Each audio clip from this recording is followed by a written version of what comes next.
guys, welcome back to Magic TV. My name's Craig. It's 9 o'clock, which means it's time for a Talk Magic. And I'm here with somebody I have so much respect for, the king of rubber band magic, the legend that is Joe Rindfleisch. How you doing, Joe? You okay? Yes, thank you so much for having me on the show. Thank you so much for coming on the show. I really appreciate it. I've gone on record. I'm on a mission on this YouTube channel to try and convince magicians to do more rubber band magic and more elastic band magic. It's something that I think more magicians should be doing.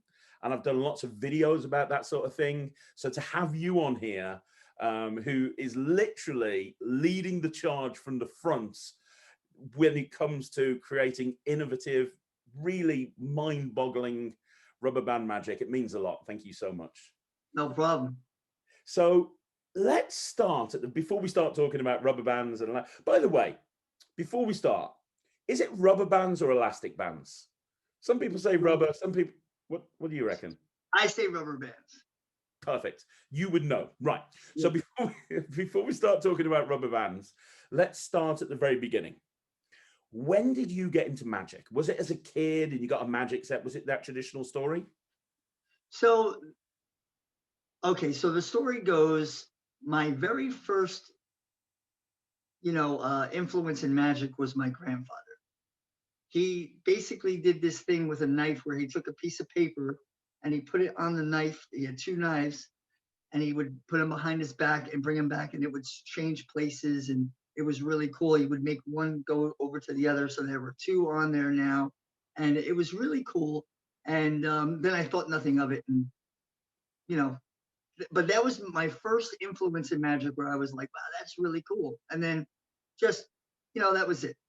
And then when I got older, a bunch of our friends would get together and play cards to all hours of the night. I must have been about 17. And we would play spades. And near the end of the night, we're talking like 3 o'clock in the morning, after playing card games, they would take out the cards and start doing card tricks. And this one guy did this amazing trick. Now, I wouldn't even consider him to be an amateur magician. He was just someone that dabbled, that knew some of the basic stuff. And he showed this trick called the ash trick, where ultimately, he basically said, tell me when to stop here, take a card. I took the card, I wrote it on a piece of paper. I burned the paper into an ashtray, and then he took the ashes and rubbed it on his forearm, and lo and behold, the card appeared on his forearm. And I was just completely blown away. I was blown away. I was like, oh my God, that is the most amazing thing I've ever seen in my entire life. And I really wanted to know. Now, the funniest thing is, if he would have told me right then and there, maybe I would have never became a magician. I don't know. Okay. But he said, well, they have this thing in magic where a magic trick is told when a magic trick is sold. If you want to learn that, you give me $60 and I'll teach you the lesson. Right. And I said, nah, I don't know. I'm 17 years old. I don't know. I'm not sure if I even have a job at that point. I'm not sure. But I was like, I'm not paying $60 for that. I then, maybe there was some time that went by, but ultimately I found myself in a magic store. No, I'm sorry, in a used bookstore in Montclair, New Jersey, scouring through the magic sections, trying to figure out how it was done. And I must have spent about maybe 3 or 4 hours in the bookstore, and I was able to find out how he was able to get the name on the arm. But for the life of me, I couldn't figure out how he knew that I was going to pick that card. That was the thing that was not, okay, I understand he put that on beforehand, but how would he know that I was going to pick that card? Well, there is a magic store that's by my house, or was by my house. It's no longer there. It's called Mecca Magic. And I went in there and I told him about this, and he hands me a book, Royal Road to Card Magic. He goes, what you want to know is in this book.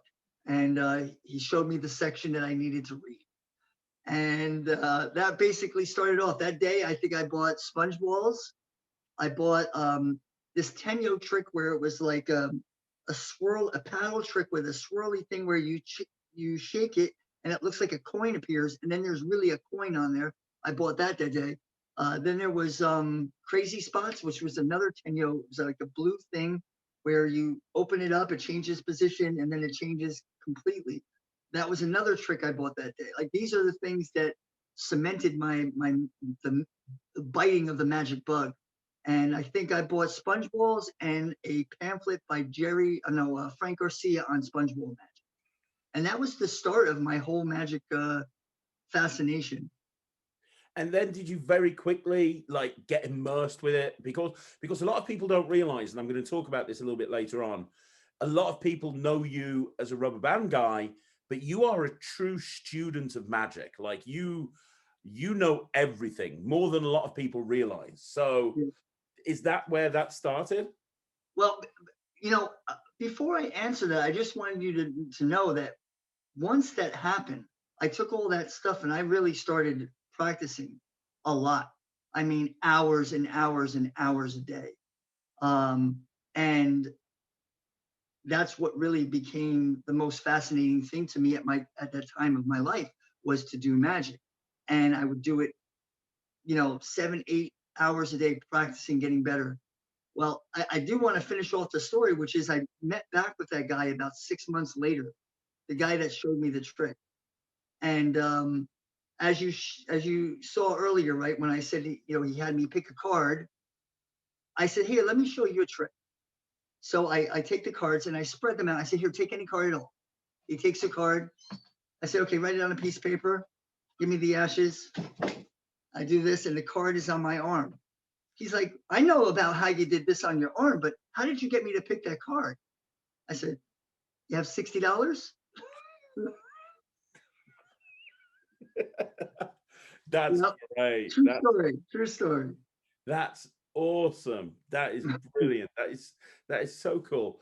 And so you started, so we're at this point where you really kind of got into magic. You've got the magic bug, you're buying magic, you're buying books. Did you gravitate towards one particular style of magic at the very, very beginning, or did you want to just learn everything? So I bought a lot of books, and there were VHS tapes back then. And so I started, watching videos and things like this, but mainly it was books. And it was mostly card and coin magic. That was mainly the thing back then. Okay. That was my fascination. And obviously, for those of you that don't know you, you have performed. I mean, you perform all over the world. You lecture all over the world. You've created a lot of magic, but you chose not to go down the route of full-time magician, which is a question that comes up an awful lot on this channel, which is, oh, should I become a full-time pro, or should I not become a full-time pro? And I've talked about it before, and we mentioned it off camera. Some of the best magicians in the world are people that aren't full-time pros, because when you go full-time pro, you know, doing magic is what you do to pay the mortgage, to put the house, roof over your house. And so you end up having to do maybe routines that you wouldn't possibly do because you want to pay the bills. Mm-hmm.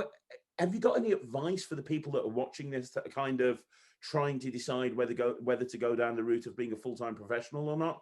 Because obviously you never did. I just wondered if there's any advice you could offer people on that. Well, I don't know. I don't really consider myself to be a performer. I'm more of a magic creator and a teacher of magic. I love to lecture for magicians. I will perform, but it's not my wheelhouse. Where I've spent my time and studies is in, learning information systems. I'm a security professional. I work as a cybersecurity analyst, and that's what I do for a living. I basically work in the financial industry, and ultimately I help protect banks. And I chose a job that was very analytical and something that I really enjoy to do. I like to puzzle over things, and that is a job that allows me to puzzle. But I've tried my hands in magic, and like I owned 3 magic stores at one point, and I enjoyed that. But I think for me, the computer industry It was a better way to be able to provide for my family, and being able to come up with magic routines and effects and provide that to the magic community is what I enjoy to do. That is my hobby.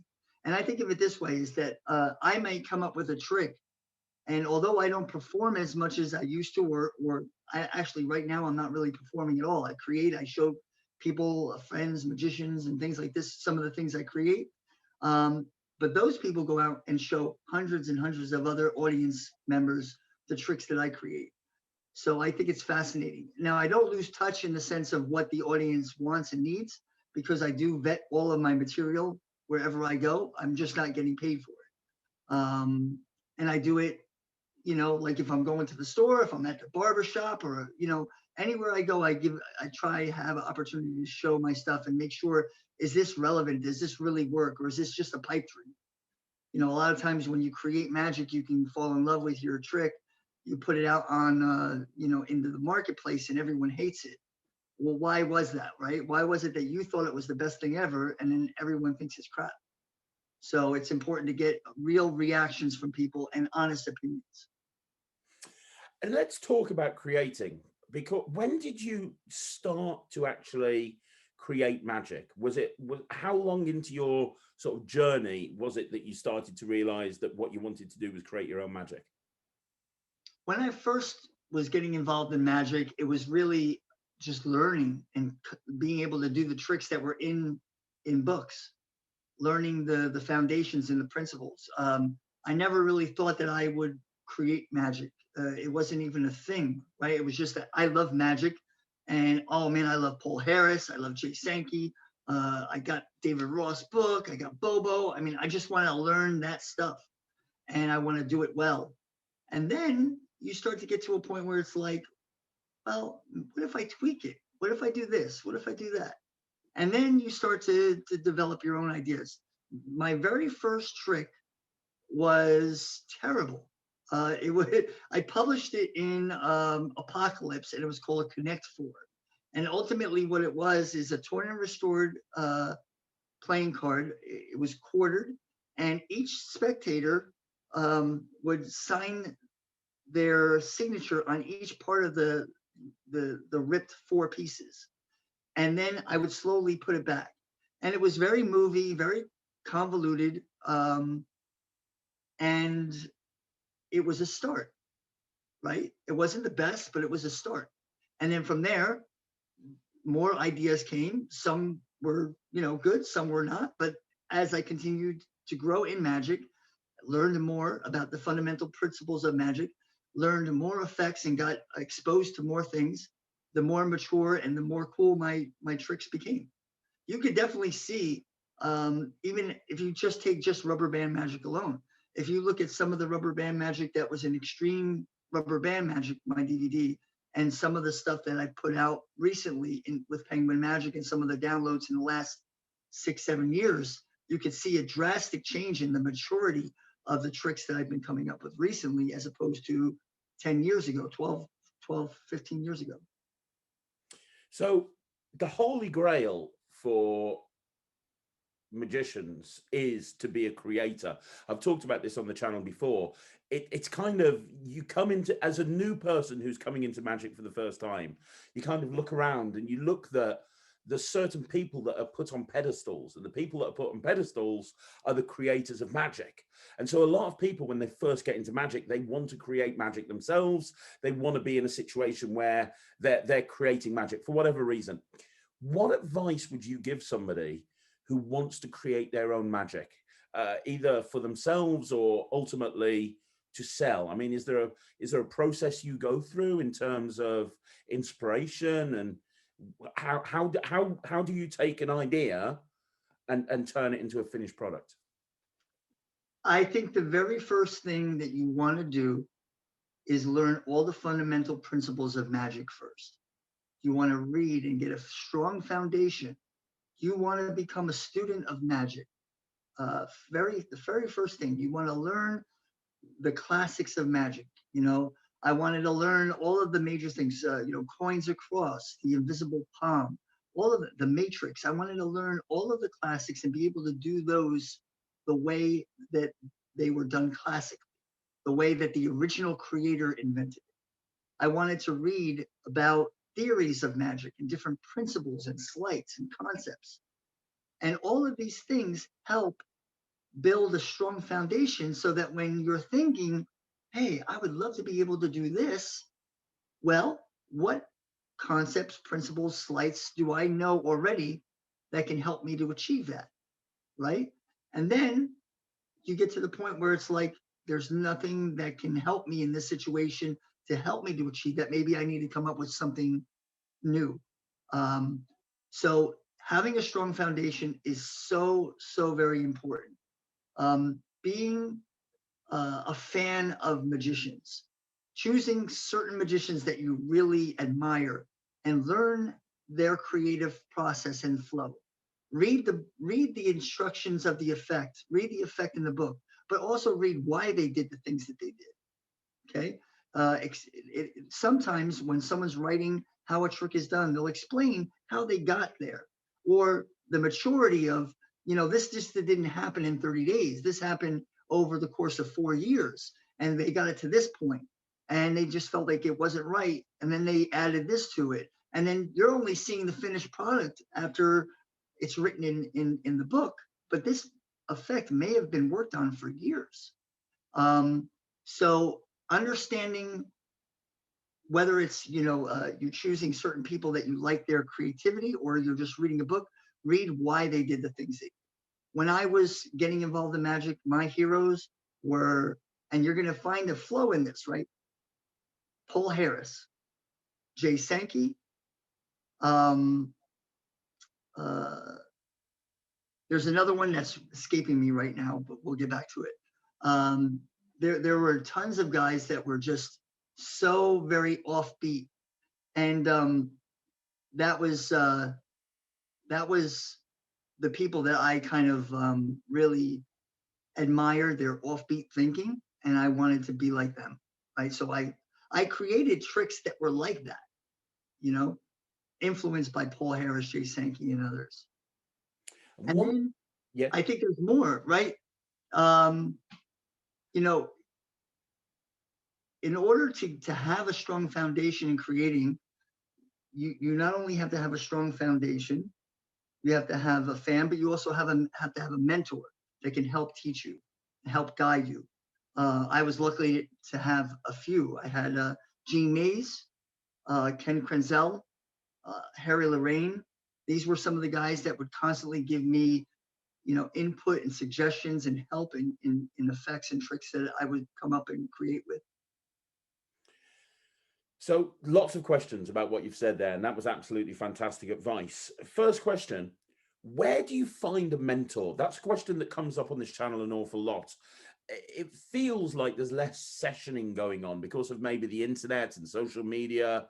It's more difficult to I was speaking to Michael Rubenstein recently, and he was talking about how, every single week they met in this cafe and all the big guys in magic. That doesn't really seem to happen as much these days. So for somebody new coming into magic, how would they find a mentor?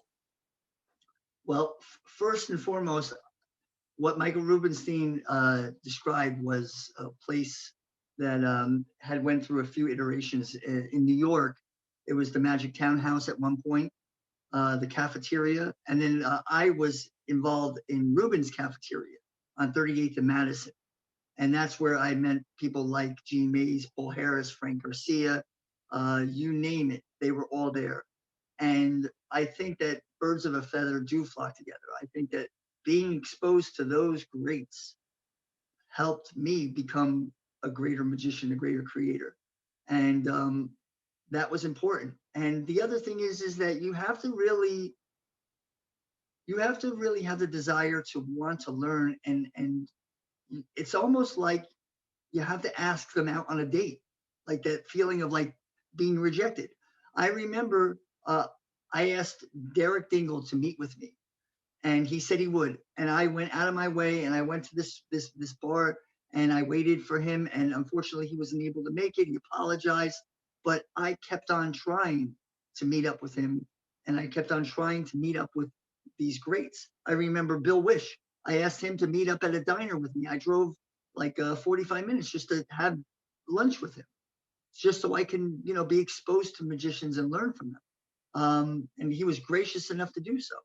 I find that even before COVID, social media has distanced people where they don't want to socially interact. There are people in New Jersey where I live that I've met at Penguin Magic expos and things like this, where I've said, listen, we live like an hour away. If you want to get together and session, I would be more than happy to session with you. And I would never get a call back. There are tons of magicians in this area that I'm like, if ever want to get together and session, we can session. Now I have my own crew of people that I hang out with and I session with, and all of them are all top names in magic. And that's another thing that helps us progress, is that we are able to bounce things off. If we have problems, we bring it to the group. And each one of these guys has their own DVDs and their own Penguin Live lectures and are on Penn and Teller. Each one is a star outright. And that's the birds of a feather flocking together. You have to surround yourself by people that are wanting to be greater than what they are. That's great advice. And I do think that a lot of the time, if you reach out to somebody who you admire, if you reach out to somebody who is a big name in magic and say, hey, I was wondering if you could give me some advice on this, or if you get, I think that most people will actually go, yeah, I'd love to. I think it's getting past that. It's like you say, asking someone out on a date. I think it's getting past that hurdle in the first place, isn't it? Yeah. I think if you're new and you really want to go further and to be exposed to people that know the information, you should definitely just go out on a limb and ask them, is it possible we can meet at a coffee shop and I can, show you what I'm working on? Maybe you can give me some hints or tips and see where it goes. Now, if they say no, ask someone else. Keep on asking, because eventually, you're going to find someone that's going to take an interest in you and help you. I'll tell you, if I didn't have people like Gene Mays in my life, my magic wouldn't have been as robust. In fact, when he moved to California and eventually he passed, there was like a period of time where I wasn't as creative. He was someone that was very helpful to me in my creative process. Yeah. That's great. And before we talk about rubber bands, I want to talk to you about, you mentioned your DVD, Extreme Band Magic. Two things on that. One, a lot of people forget that it wasn't just Extreme Band Magic. Because you do so much band stuff now, a lot of people forget that you also had Extreme Card Magic and Extreme Coin Magic. And you originally came on my radar back in the day because I'm a coin guy, and I saw this DVD out, Extreme Coin Magic, and I bought it and I was like, man, this is my sort of material. This is knuckle busting, sleight of hand. This is amazing. This is the sort of stuff I want to learn. And a lot of people don't realize that. So I suppose I've got two questions. The first question is, what was it like filming, because you filmed with L&L, didn't you? Yeah. What was it like filming at the L&L studios? Because that's something that people don't get a chance to do anymore. This is in a period of time, right, where you've made it. You get picked by L&L to do an L&L DVD set. That's it. You are the top dog. That must have been amazing, right? Yeah. So what was great about that was he picked me up at the airport, Louis Falanga, and we went to have lunch overlooking a lake or something like that in Lake Tahoe. And it was so nice. We go to a specific house that's basically the L&L studios. His house is not too far away. And this is the house that I was staying at. And there was one section that was built like a studio. It had all this, the seating and the backdrops all set up. And then there was another area of the house where, there was like a dining room table and things like this. And for all of the video shooting, he had a personal chef come in that would cook breakfast, lunch, and dinner. And I think we filmed for 3 days. And so at the night, we would everyone would leave, and Lewis, myself, and whoever guests that were there would have a dinner that was cooked by a professional chef that came in. He was dressed in his own garb, and it was very, very cool. And it was a lot of work. It was many, many hours. We filmed 4 DVDs, and it was over 100 tricks. And it took me a good 9 months of preparing and placing each one of these tricks into an act and making sure that I could do them. And, you know, a lot of that stuff was very knuckle busting, especially the coins and the card magic. So it took quite some time to prepare myself to go to this video shoot and do everything in one shot. Very overwhelming. I would hate to do it again. To do that much magic in one short period of time. I mean, just recently I went to Ohio and I filmed 6 downloads, and that kind of was very similar to that feeling of, you know, doing the L&L video shoot, but it wasn't as you know, difficult. But it was fun. So I had a great time. And I think one of the highlights for me was after the video footage was shot and all that, Lewis brought me to his house. And in his house, he has all these guitars. He was a guitar collector, and he brought me into his library.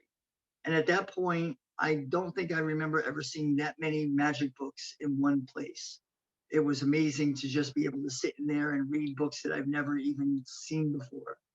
So that was really fun. And seeing, you know, like first editions of specific books, and, you know, the Di Vernon Chronicles, where Di Vernon actually signed his name to the original one, the original book. It was like, it's really cool stuff. That's amazing. But you did the card DVD and you did the coin DVD, which we can talk about in a second. But when you did the rubber band DVD, obviously that catapulted you into being known as Rubber Band Magic. When you brought that DVD out, though, there wasn't really much band material on published. I mean, Dan Harlan was probably the only guy. I mean, now you've got so much band magic, and a lot of it has been based off your creations. But when you bought your band DVD out, it was really just Dan Harlan, and that's it. So what made you decide to go down the route of creating rubber band magic? I mean, what made, because that's something that a lot of magicians haven't done. Like, how were you drawn to that? And also, how did you create all of the magic that you did? Because you talk about being well read and you talk about being a student of magic, but there's not much you can study when it comes to this genre, other than, as I say, Dan and a few of the bits and pieces. You're kind of reinventing the genre as you go. So, you know, Yeah. I'd love to know where all that came about from. Right. So I think the first thing to mention is, before Extreme Rubber Band Magic, I did come out with Elastrix Volume 2. And that was written by Stephen Minch, and it had a handful of effects that I had created. That was, I think, where people first started taking note that rubber band magic could be more than just a puzzle. Of course, Dan Harlan's effects, you know, solidified that as well. A lot of the things that he was coming up with were really, really cool ideas that were magic effects. Prior to that, there weren't a lot of rubber band tricks that were really magical. They were very puzzly, or they felt like a puzzle, or they were really quick little tricks. Dan is the one that really changed that. Of course, Crazy Man's Handcuffs changed that as well. So, and you know, a lot of times people don't realize that rubber band tricks take time to evolve. I mean, the first Crazy Man's Handcuffs was created by Arthur Settertington, and it was in the new pentagram, and the handling was much different. It wasn't until Herb Zero changed the handling where it looked a little bit neater, and then you know, Michael Lamar gave it a new name and changed some phases into it, made it a little bit more of a comprehensive magical routine. And then David Copperfield did it on his special, and that's when everyone was like, "Whoa, you know, Crazy Man's Handcuffs, Crazy Man's Handcuffs." And so even with the jumping rubber band, it didn't happen just all at once. The jump was one, the being able to put a rubber band around the fingers, being able to put 2 rubber bands on. This all evolved over a period of years, until now, recently, where you're able to make a jump more than one time. That's a new development. So what's great about things is that it continues to evolve. We're able to continue to take it one step further. But there always had to be that one person that had the creative foresight to come up with something that nothing was ever created like that before, right? And so when I started getting involved in rubber band magic, first and foremost, I liked the prop because it was cheap. I could buy a bag of Staples tan rubber bands for less than $2, and I could keep it for 6 months. So it was a lot cheaper than like Gaff coins and things like that. So I like that. And then there weren't a lot of rubber band tricks that were out there. A lot of the people that know me early on in my magic career, like if you ask people from where I live, and they can tell you stories about me growing up in magic, they would tell you that Joe would recreate classic effects without knowing that they were classics. I would come up with tricks that were already classics, that were in books that were 20, 30, 40 years old. And people were like, first of all, they were like, wow, he's just coming up with this stuff on his own. He's creating tricks that are already tricks without even knowing that they're tricks. So that's cool, but he needs to read that stuff so he doesn't keep on reinventing the wheel. And don't put that stuff out because you'll look bad that you've put out something that is already invented. So that's another thing about crediting and making sure that you do your due diligence of putting things out, making sure that you haven't reinvented something and taking away from the original creator. But it's also a good thing. It shows that you have the ability to create. You just aren't knowledgeable enough in what has been created so far. You need to get more books. You need to reach out to people that have these books and that know this stuff so that you can say, I'm not exactly sure, but it may be in this book. You might want to look into that. And they can lead you to the point where you can check out and see, is it the same thing? Is there slight differences? Does it warrant you putting it out as an effect with your name on it? Or do you have to just say, I reinvented something that was already created? So I was reinventing things early on, and people were kind of astonished by, wow, once he starts coming up with stuff that hasn't been created, he's going to really be onto something. Right? And so I found it extremely difficult in coin magic and card magic to come up with original ideas. I would spend this time to come up with someone to say, that's been done before, that's been done before, that's been done before. And so I still came up with things, and I still was able to find things that weren't created, but rubber band magic was completely different. Nobody was really creating, and I had the whole area to myself. It was me and Dan. And Dan stayed on his side, I stayed on mine, and we very rarely ever cross-created anything. Although he has influenced me, and I have created variations of his effects, giving him credit, and vice versa, and things like this. But for the most part, rubber band magic was an open wilderness. There was nothing that was being created.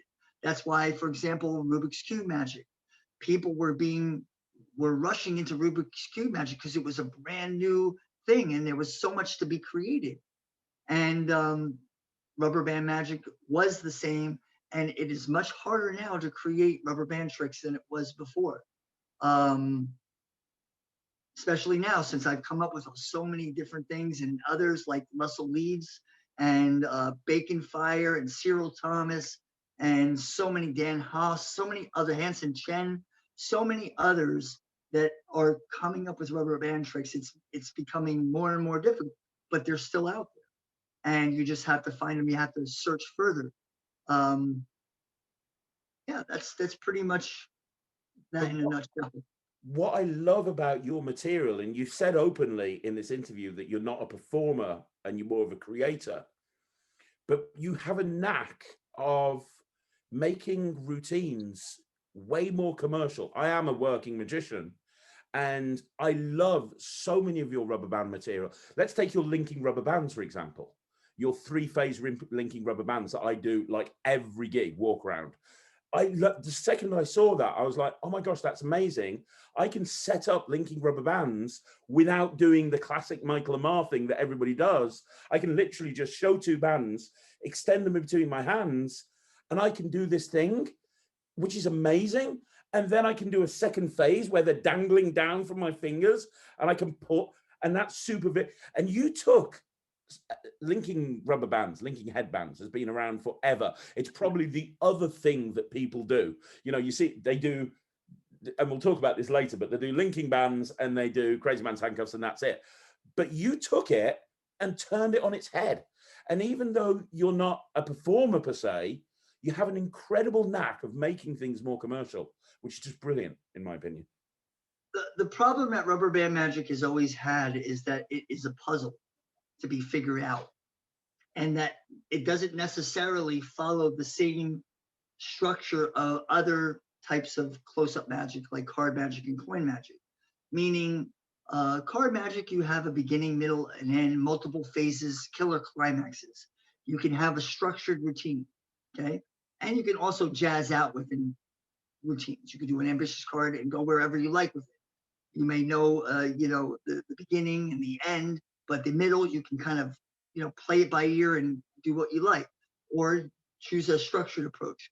I guess what I'm getting at is in coin magic is the same thing. Rubber band magic was always like, boop, boop, or, through the thumb, and that was it. It wasn't a beginning, middle, and an end. It was just a quick thing that you would put in or insert into a larger routine that had nothing really to do with what you just did. It kind of didn't have a lot of places to go with it. You could talk about maybe like, things passing through and make it go through your thumb, and then you go on to something else. I wanted to say that rubber band magic should follow along the same lines of all other subgenres of close-up, which is it should have a beginning, a middle, and an end, and a killer climax. A lot of times people will create one thing and they'll want to sell that as a download. But how about invent a bunch of one things and put them together in a comprehensive routine that flows and that has a beginning, a middle, and an end, and potentially a killer ending that you can end the trick with. In rubber band magic, it's hard to find that killer ending, but you can find them.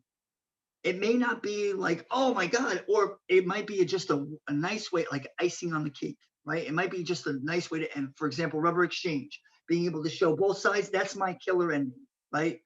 And I end it in that way. I'm doing, the multiple changes of the rubber X changing. And then at the end, I say, oh, what's probably confusing is my side is yellow and your side is red. And then I end the routine there.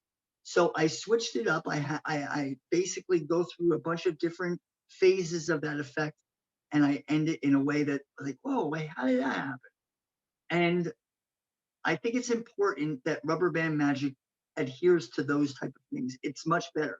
So, for example, linking rubber bands. It's always been, I take the rubber band, I place it in. I take the 2 rubber bands, boom, it links and unlinks. Okay, and then you're done. There's not too much more you can go from there. And I thought Guy Vernon had Symphony of the Rings. He did a linking ring routine where he put together a collection of very absolutely like phenomenal ring links and unlinks, and he created a structured routine. And I said, rubber band magic should be like that. Let's start off with, a link, and then go into another link and go into, and then each time make it more and more either difficult or impossible to understand how that can happen. And then you got to leave them with something. And then in that routine, I leave them with breaking the rubber band, giving a pseudo explanation of how I do the trick, right? So I say, ultimately what you do, you have to put an opening in the band, and I break the rubber band, and then I put it back together again. And then I hand them the rubber band. So I say, I shouldn't tell you this, but this is how I do it. There's a spot in every rubber band right about here where I can break it open and put it back together again. And that's usually my killer ending to the Symphony of the Bands effect. But you do that in so many of your routines. And the other thing that you do, like the gift is a perfect example. That's which is an older routine of yours, but it's amazing. I love it. Where, you know, that whole thing is structured towards a logical finale that ends up with a giveaway. And one thing that I've noticed is you're not afraid to bring other props into your rubber band magic. Like I remember the first time I saw your band and linking ring, the steel ring, and I think you called it the ring. Oh my gosh. When I first saw that, I was like, this just is ridiculous. It's because uh, what made you look at the gift and look at the ring, for example? What made you come up with the idea of going down that route of creating that wonderful finale to give to a member of the audience and bringing a different prop into the you know into the whole thing, which just takes it to an entirely other level? I think I wanted something that played a little bit bigger. And I remember a few of my friends were working on Ring and String. And I was also exposed to some of the New York magicians like Eric DeCamps, who has a really good ring move where he just basically goes like this, and the string goes from this rung to this rung. So he's like this, and it just pops up from here to here. And I thought that was phenomenal. And then I said, wow, you can actually do that with a rubber band. And then all of the phases came out from that. You know, I said, what if I do Crazy Man's handcuffs against the ring?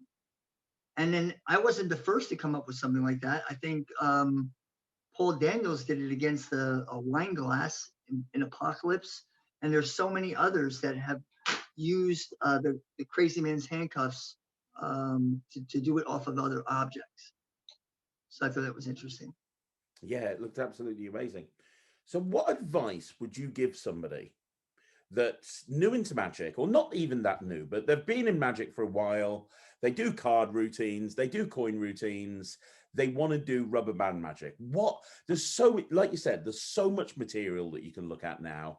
Where should people start? Because we talked about this off camera, I've been quite vocal on this channel that Crazy Man's handcuffs, people should keep away from Crazy Man's handcuffs, because it's like the amount of gigs that I go to and I take out oh, let me show you something with the rubber band. Oh, you're going to do that. Laymen even do this thing. They go, oh, you're going to do that, are you?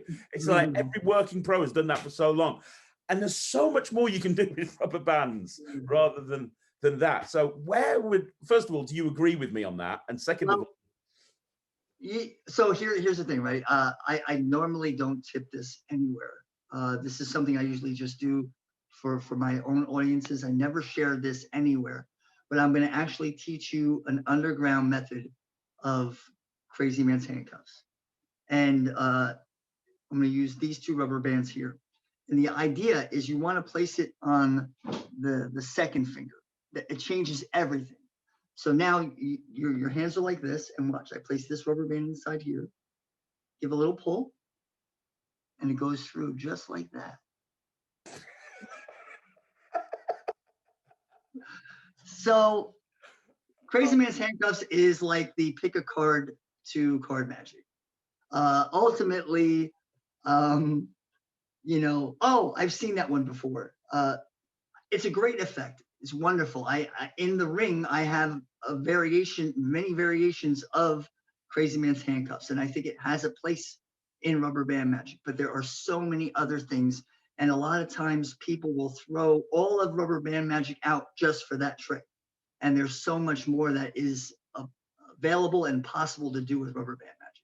It's a great effect, but it's somewhat overused a lot of times, or it's used to undersell all rubber band magic. yeah, I'd agree with you. So where should people start? They want to do rubber band magic. They want to be unique. What should they like? Are there particular principles or things that they should study before anything else? So I used to say go with extreme rubber band magic, but I added a Penguin Live lecture to I did a Penguin Live lecture with Penguin Magic, And that's about a 4-hour download that goes over everything. And it was done maybe like 2 or 3 years ago, and no, 3 or 4 years ago. And it is probably one of the most comprehensive rubber band sessions.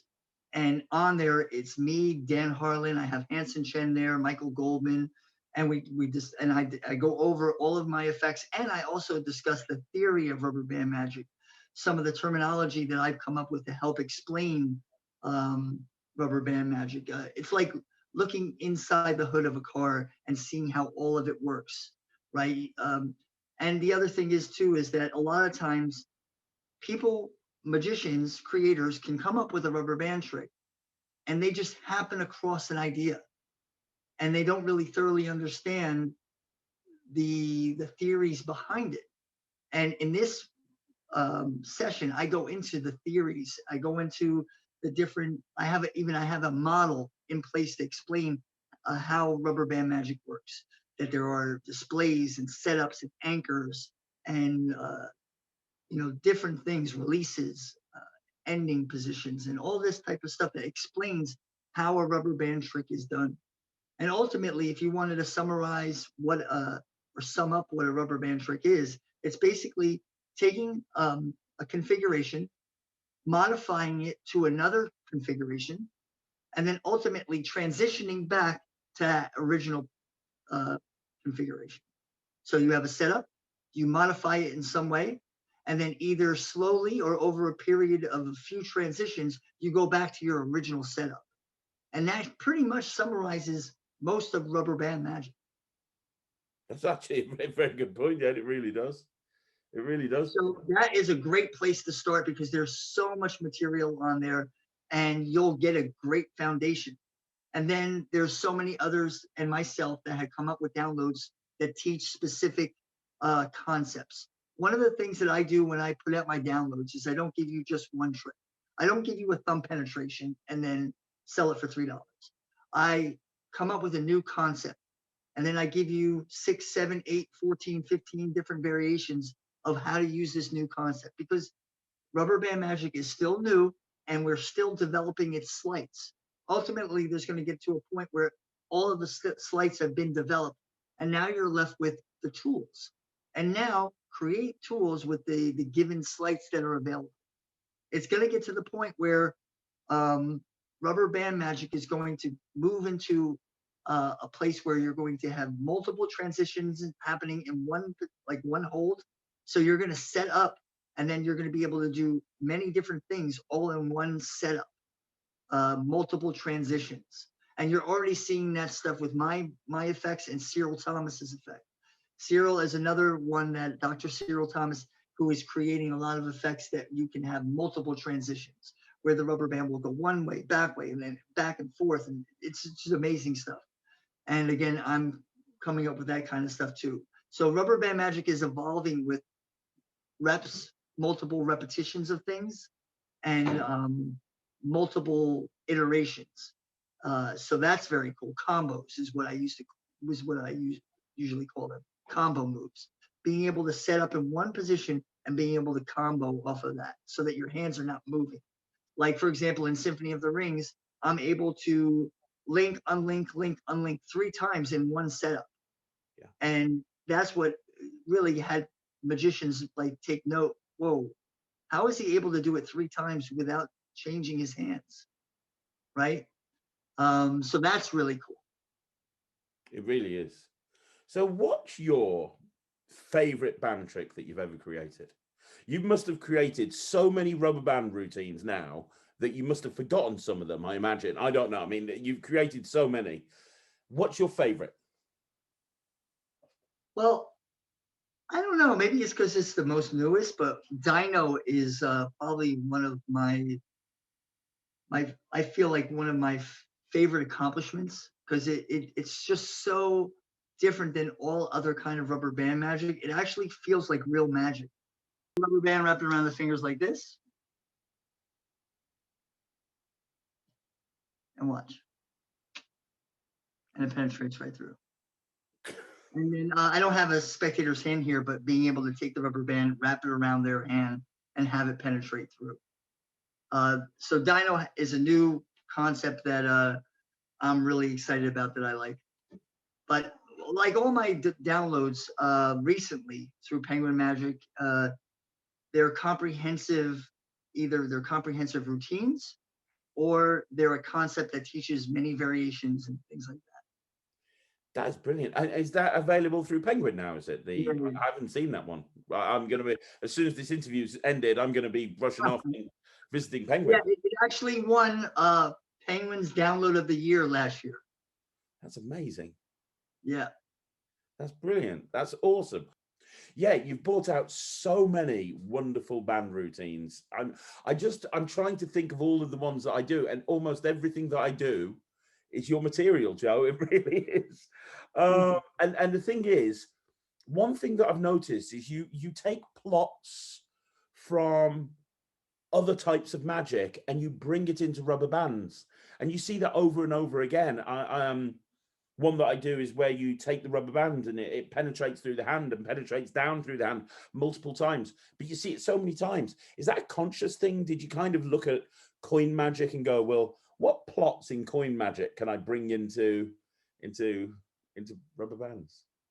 Yeah, so I was really influenced by Russell Lead. He was one of the first to take rubber band magic and come up with effects that looked like coin magic, or used coin magic as an influence to come up with his rubber band magic. So I was like, I think he's onto something here.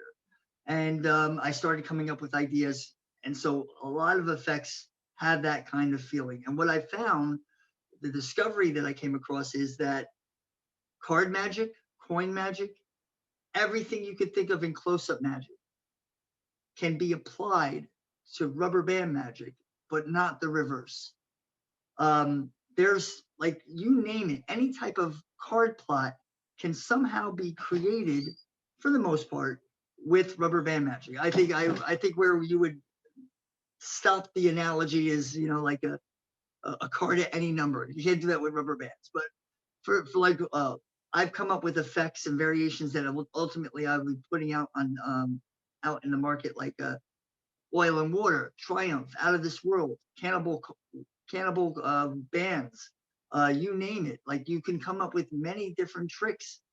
A wild band, like wild coin, you can come up with many different routines using the concepts or the structure of the routine that rubber coins and cards has, and apply it to rubber band magic. It works, and some of it's great. Just recently, I filmed 6 downloads with Penguin Magic that should be being released very soon. They're going to probably stagger them. But in one of them, I'm showcasing an ambitious rubber band trick.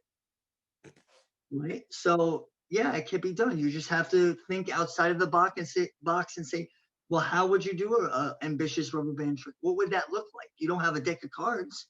So how would a rubber band trick keep on coming to the top? So here's the performance of the ambitious rubber band. People always ask me, why do I keep a red rubber band on the other hand?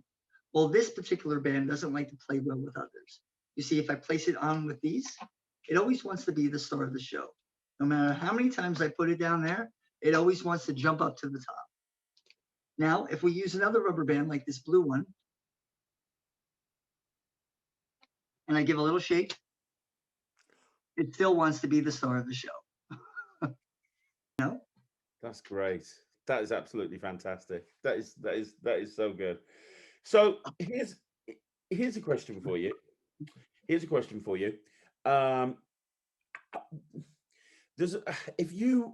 you have any advice for magicians that are wanting to release their own magic? So you initially released a whole bunch of stuff through L&L. You talked about your first book being put out by Stephen Minch. You now do a lot with Penguin Magic. You've never really self-published anything, as far as I'm aware, in terms of just bringing it out and bypassing all of the different magic companies. Most magicians want to create, like I said before, they want to create magic. Do you have any advice in terms of, if somebody's got a trick and they feel it's ready, how they can bring that to market? I think, of course, if you go back in my history, I've always worked with someone, right? Even in the beginning, I worked with Xanadu. Then I worked with L&L Publishing. I worked with Magico with Stephen Mainch to write that. I've also worked with Mayor Yedid, putting out Jumper and The Ring. That was great. And then I also published a lot of effects in other people's books and periodicals. Back then, you know, it was a contribution. You wouldn't get paid for that kind of stuff. It was just, you know, you wanted to help them out and give them effect. But it depends, you know, like those different situations, the money changed a little bit. I think today the pay for creators is a little bit better than it used to be back in the day. Back in the day, you know, they give you $500, and whether it was bad or good, that's what you got. These days, you're getting more of a royalty with a lot of the magic companies. And so when I put out my rubber bands, I wanted a bunch of rubber band tricks to go along with it. So effects like the Gift, Rubber Exchange, Paradigm Shift, Bandistry, these type of effects I put out on my own. And it's a lot of work to put them out on your own.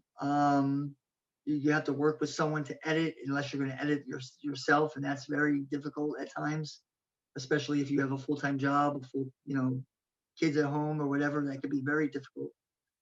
So it was just too much time and effort to do it on my own, and being able to market the downloads through Murphy's and through Penguin, I didn't get as much as I thought I would. So when I did the next batch with Penguin, they really marketed it. I didn't get as much of a royalty than if I were to put it out on my own, but they gave me a percentage, which I was happy with.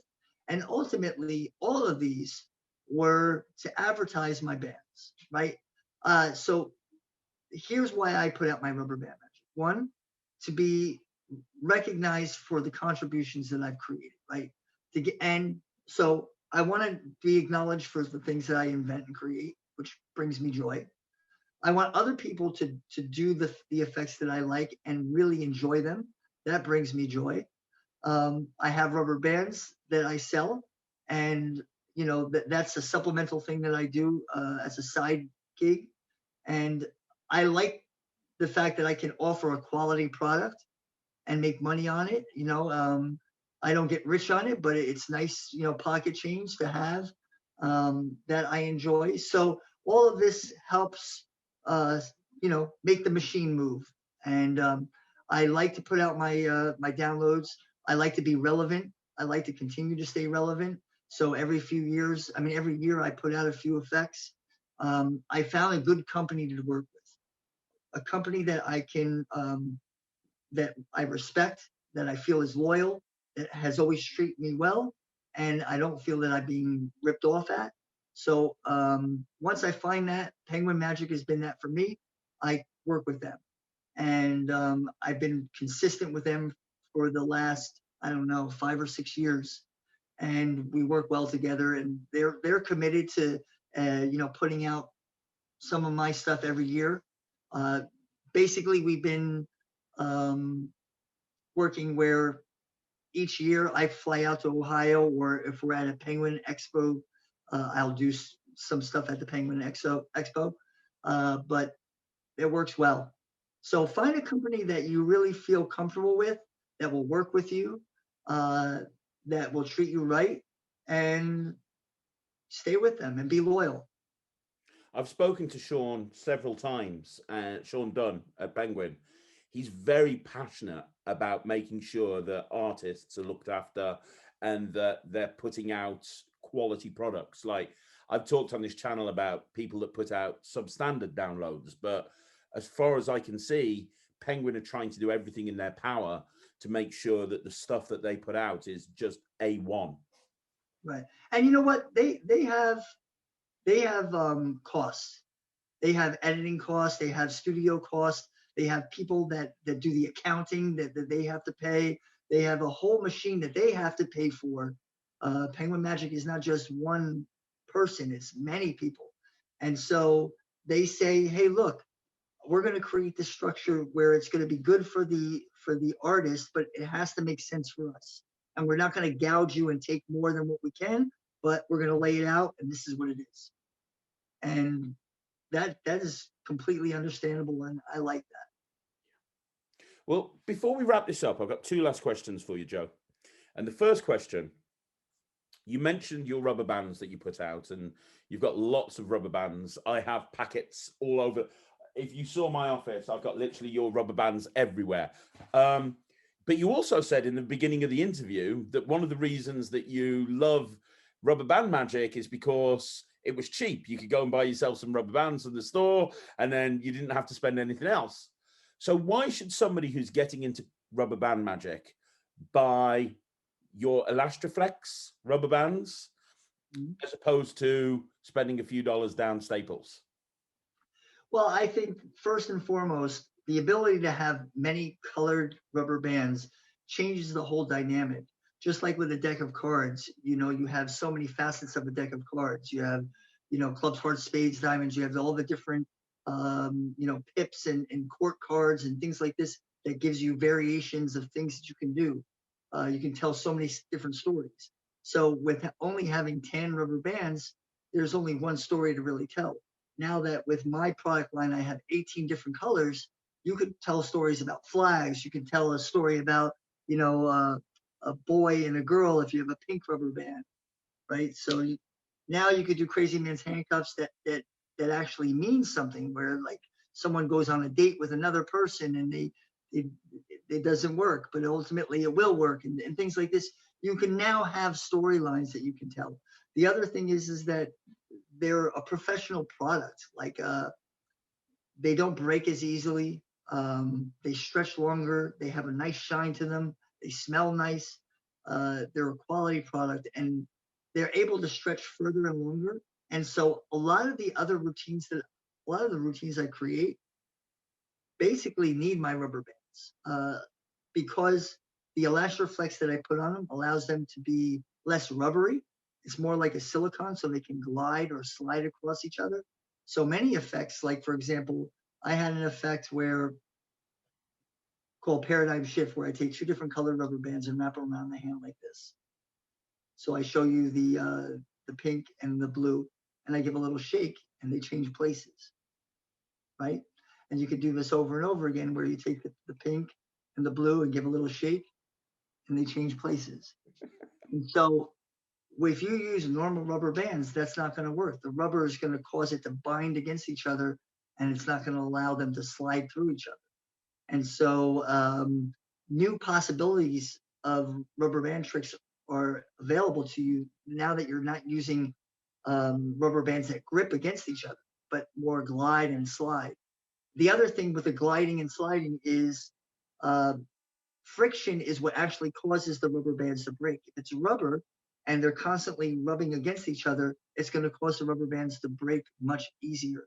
So now when you're doing these configurations where you're switching them over and over and over again, the gliding makes it less likely for the rubber bands to break.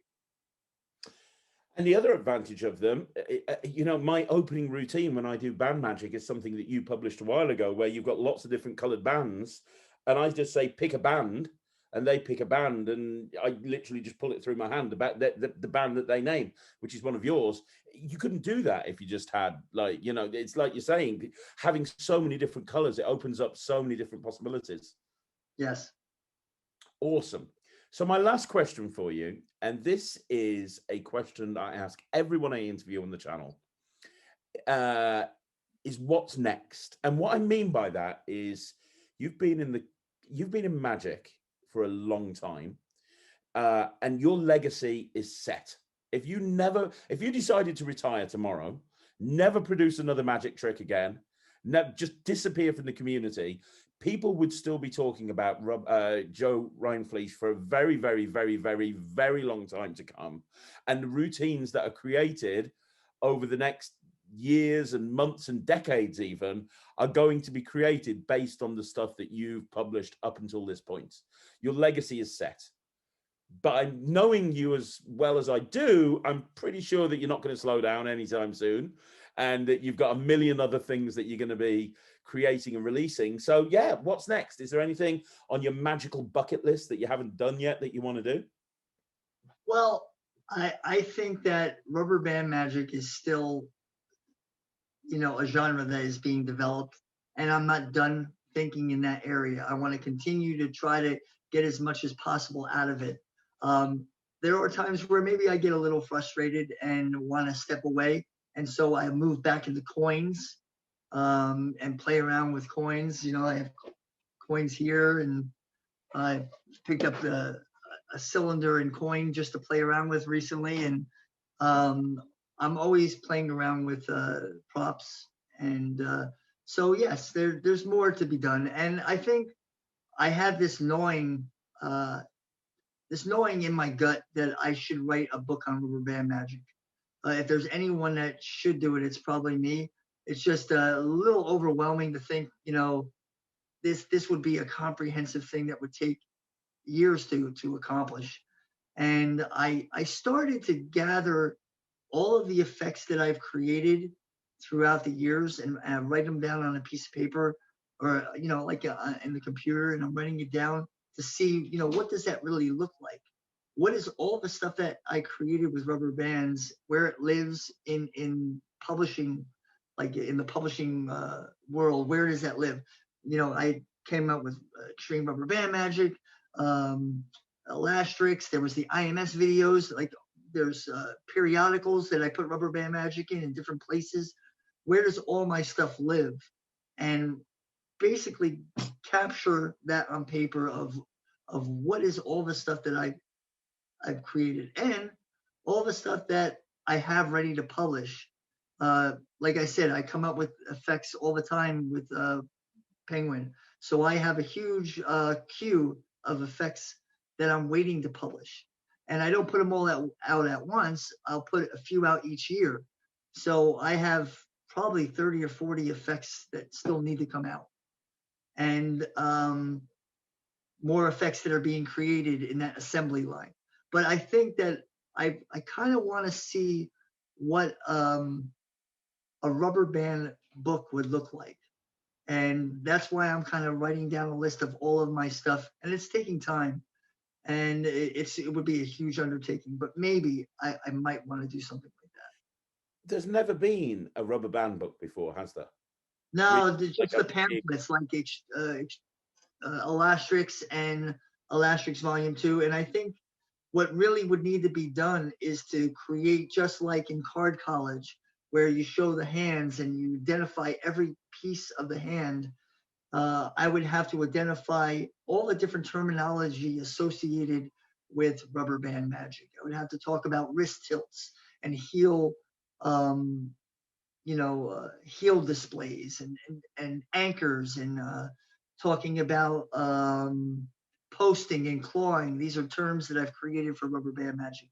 I think we would need to really develop uh, a structured terminology if I was to create a book on rubber band magic, because it's the spatial configurations of a rubber band is so difficult to really get sometimes, and it's important to get that right. So if I were to come up with a book on rubber band magic, it would definitely need a lot of time and effort to get it right, and to make sure that people could read it and understand, how to do it. Well, I, for one, would be the first person at the front of the queue putting my credit card details in, Joe. Honestly, if you ever got a chance to do that, that would be amazing. That really would. That really would. And it would be a massive undertaking, especially as you're busy as it is. You've got a family, you've got 4 kids, you've got a full-time job, you're creating magic all the time, you're producing your rubber bands. I don't even know how you find time to even create anything. I've got to be honest with you. I'm glad you do. But, as somebody who's a father of just 2 kids, I don't know how you juggle everything, to be honest. Yeah. Uh, Priorities. And, I guess the funniest thing, I wrote about this in a blog once, is that I don't know balance. The only thing I know is when I'm out of balance, and compensating when that happens. Balance is this unattainable thing. It's really just like a tightrope walker. He uses the pole to see when he's out of balance, and he compensates. And that's what I try to do. If I feel like I'm leaning too much into this one area and something is being neglected, I need to pull in the reins. And, everything is important to me. Family is important. My marriage is important. Creating is important. Working, roof over my head. All of these things are important.